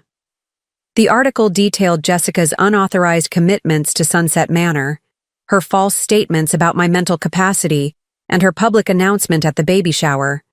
But more importantly, it included extensive quotes from my interview about why I'd decided to pursue criminal charges rather than handle the matter privately. Too many elderly people accept abuse from family members because they're afraid of destroying relationships or creating family conflicts, I'd told the reporter. But when adult children believe they can override their parents' autonomy based on false claims about mental capacity, there need to be serious consequences. Age doesn't eliminate a person's right to make their own decisions about their life. The Rouse Chronicle article was picked up by the Associated Press and distributed nationally, generating coverage in major newspapers across the country. Elder rights advocacy groups praised my decision to pursue criminal charges, while legal experts discussed the broader implications of the case for protecting elderly people against family exploitation. The Chen case represents a significant precedent for elder abuse prosecution, said Dr. Emily Rodriguez, director of the National Center for Elder Rights, in an interview with CNN. Too often, these cases are treated as family disputes rather than criminal matters. Mrs. Chen's decision to pursue criminal charges sends a clear message that elder abuse has serious legal consequences regardless of the family relationship between perpetrator and victim. By Thursday, Jessica's employer had placed her on administrative leave pending the outcome of the criminal charges. Michael had retained a criminal defense attorney who specialized in white-collar crime, and their mortgage company had initiated a review of their loan after learning that their primary income earner was facing potential felony conviction. Jessica made one final attempt to reach me Thursday evening, calling from her attorney's office. "Mom, my attorney says that if you're willing to drop the criminal charges, I can plead guilty to lesser civil violations and pay fines and restitution instead of facing prison time. What does your attorney say about the civil lawsuit for damages?" He says we'd have to negotiate a settlement that could be very expensive, but it would avoid criminal conviction and prison time. Jessica, I'm not interested in plea bargains or reduced charges. You committed serious crimes against me, and I want you to face the full legal consequences of those actions. Mom, I'm pregnant. Prison could endanger the baby. Jessica, you were pregnant when you decided to defraud me. You chose to commit crimes while pregnant, knowing that criminal conviction could affect your child. The consequences you're facing now are the direct result of choices you made. What do you want from me? What can I do to fix this? What I want is for you to face the legal consequences of attempting to defraud someone who happens to know more about the law than you anticipated. What I want is for other elderly people to see that they don't have to accept abuse from family members. What I want is for you to understand that age doesn't eliminate a person's right to autonomy and dignity. The trial began 6 weeks later and lasted 3 days. The prosecution presented overwhelming evidence of Jessica's systematic deception. Recordings of her false statements to Sunset Manor, documentation of unauthorized credit card charges, testimony from Dr. Patel about Jessica's misrepresentation of medical consultations, and depositions from baby shower guests who'd witnessed her public announcement. Jessica's defense attorney attempted to argue that she'd acted out of genuine concern for my welfare and that her actions constituted poor judgment rather than criminal intent. But the prosecution's presentation of my professional credentials, financial resources, and mental competency eliminated any possibility that Jessica's concerns about my capacity were legitimate. Ladies and gentlemen of the jury, prosecutor, Maria Rodriguez said during closing arguments, this case is not about a family disagreement over elder care. This is about a daughter who decided to override her mother's autonomy based on fabricated claims about mental decline. Mrs. Chen is a practicing attorney with 45 years of legal experience and a net worth exceeding $6 million. The defendant's claims that her mother needed supervised care were not based on medical reality. They were based on her desire to control her mother's life for her own convenience. The jury deliberated for less than 4 hours before returning guilty verdicts on all charges: elder abuse, financial fraud, and identity theft. Jessica was sentenced to 18 months in prison, 5 years of probation, and restitution of $50,000 to cover my legal expenses and damages. But the criminal conviction was only part of her education. The civil lawsuit proceeded separately and resulted in a judgment of $300,000 in compensatory and punitive damages. Jessica's employer terminated her for criminal conviction, making her ineligible for rehire at any company requiring background checks. The criminal conviction also triggered a review by the State Bar Association, which permanently banned her from pursuing legal education or employment. 6 months after Jessica's conviction, I received a letter from her in prison. Not a request for help or forgiveness, but something that might have been the first genuine communication I'd received from her in years. "Dear Mom," it began, "I've spent 6 months in prison thinking about what I did to you, and I finally understand why you pursued criminal charges instead of handling this privately. What I did wasn't family helping family. It was criminal exploitation of someone I assumed was vulnerable. I was completely wrong about your mental capacity, your financial resources, and your legal knowledge. But more importantly, I was wrong about my right to make decisions about your life without consulting you. I know I can't undo the damage I caused to our relationship or repair the reputation I destroyed through my actions. But I want you to know that other women in prison have told me about the Chronicle article and how it helped their families understand that elder abuse isn't something elderly people have to accept. One woman said her daughter stopped trying to control her finances after reading about your case. I don't expect forgiveness, and I'm not asking for help with my legal problems. I just wanted you to know that I finally understand what I lost when I forgot who you really were." With respect and regret, Jessica, I read that letter 3 times, feeling something that wasn't quite forgiveness, but wasn't quite rejection either. Jessica had finally learned the lesson I'd been trying to teach, but some lessons come with permanent consequences. Trust, once broken through systematic deception and public humiliation, doesn't automatically repair itself just because the perpetrator finally understands what they've done. But growth and understanding are worth something, even when they come too late to repair the damage they should have prevented. I wrote back, a brief note acknowledging her letter and her growth, expressing hope that she would use her experience to help other families avoid similar situations, and leaving the door open for future conversations without making any promises about what those conversations might lead to. Because here's what I learned from my year of legal warfare. The greatest gift you can give yourself is the knowledge that you don't need anyone else's approval to live according to your own values and priorities.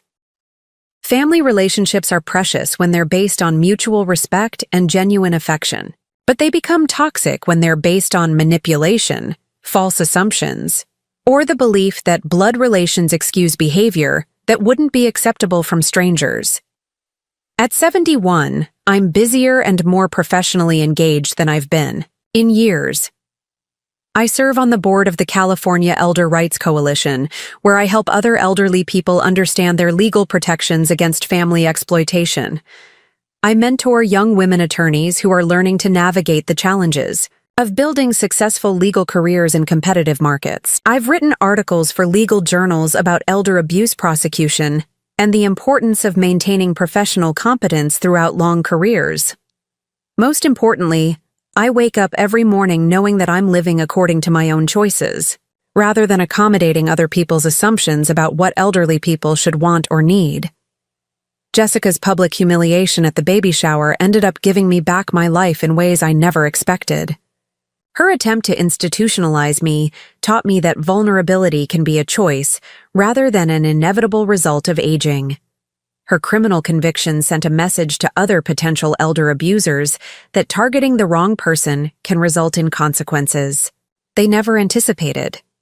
And the legal education I delivered taught everyone in my family that respect isn't something you can demand based on blood relationships. It's something you earn through your actions. Your choices, and your treatment of the people who should be able to trust you most. The confused old lady Jessica thought she was managing turned out to be someone who understood the law, possessed substantial resources, and retained the determination to enforce both when circumstances required it. The helpless mother she thought she could manipulate turned out to be someone who could teach lessons about consequences that she'll never forget. Sometimes the best thing that can happen to you is discovering who people really are when they think you're too weak to protect yourself. And sometimes the most valuable gift you can receive is the motivation to stop accepting other people's limitations and start asserting your own strength. Jessica's baby shower announcement was the cruelest thing she ever did to me. It was also the most liberating, because it freed me from the illusion that our relationship was based on love rather than convenience, respect rather than exploitation. I survived her attempt to institutionalize me, recovered from her systematic deception, and reclaimed my independence. But more than that, I remembered who I was underneath the grief and manipulation and false assumptions. And at 71 years old, I learned that it's never too late to stand up for yourself, never too late to enforce your rights, and never too late to remind people that underestimating the wrong woman can be the most expensive lesson they ever receive. The criminal charges stayed filed. The civil judgment stayed enforced. The lessons stayed learned. And Margaret Chen? She stayed free, stayed strong, and stayed absolutely nobody's burden to be managed. 2 years later, I received an invitation to Jessica's baby shower for her second child, this one properly planned after her release from prison and her family's financial recovery from the legal consequences of her actions. The invitation included a handwritten note. "Mom, I understand if you choose not to attend, but I wanted you to know that you're welcome and that I've learned to ask people about their preferences instead of making assumptions about what's best for them." I didn't attend the shower, but I did send a gift, a children's book about respecting elderly people, along with a note that said, "For your child's education about treating all people with dignity, regardless of their age."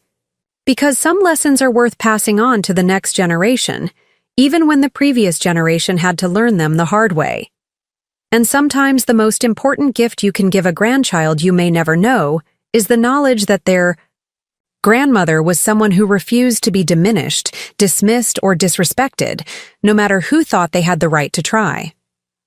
Up next, you've got 2 more standout stories right on your screen. If this one hit the mark, you won't want to pass these up. Just click and check them out. And don't forget to subscribe and turn on the notification bell so you don't miss any upload from us.